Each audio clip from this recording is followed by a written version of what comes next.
What's up everyone? In this video I want to talk about a beautiful trade we took on SPY today. My last sale on this trade was at 100% in profit. But before we get started, be sure you subscribe to my channel, click the thumbs up button, and click that bell icon so you do not miss out on any of my upcoming videos.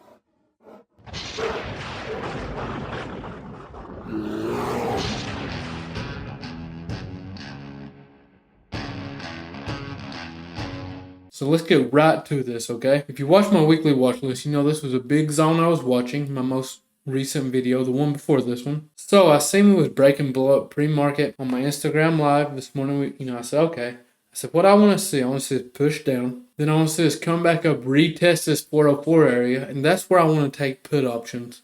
My feel on this trade, I took the 403 puts. I do like to trade at the money strike. What that means, if the current price of SPY is at 403.96, I'm going to choose the closest strike for my put, which was the 403 put in this example here. 105 was my fill per contract. Some people had a better feel than I did. They got it at 0.98.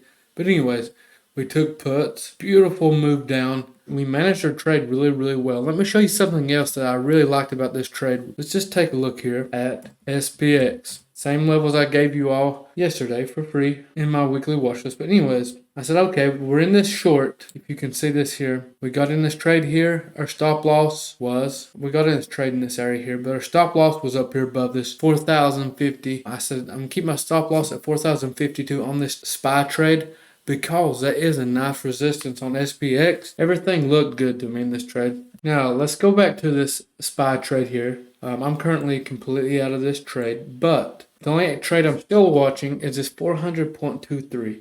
Let's talk about that level for just a minute. First off, it is a solid support, right? We like to trade support and resistance. We keep our trading simple. Another thing is I like how it's lining up with the next support on SPX. And I said that to kind of give you a feel of how I watch SPY and SPX together. I'm watching on both of them to confirm together. Just an ideal setup. One thing you want to be sure of when you're trading, I know I've said this before, but be sure you know when data drops, what kind of effect it could have on the market. And if you are holding your position through data, be sure you have a stop loss in. I cannot promise your stop loss will catch it every time, but it will definitely help you manage it if the trade does go bad during data. And honestly, that's all I had for this video. If you have any questions based off this trade, reach out to me. Yeah, appreciate you all for watching, and I'll see you next time.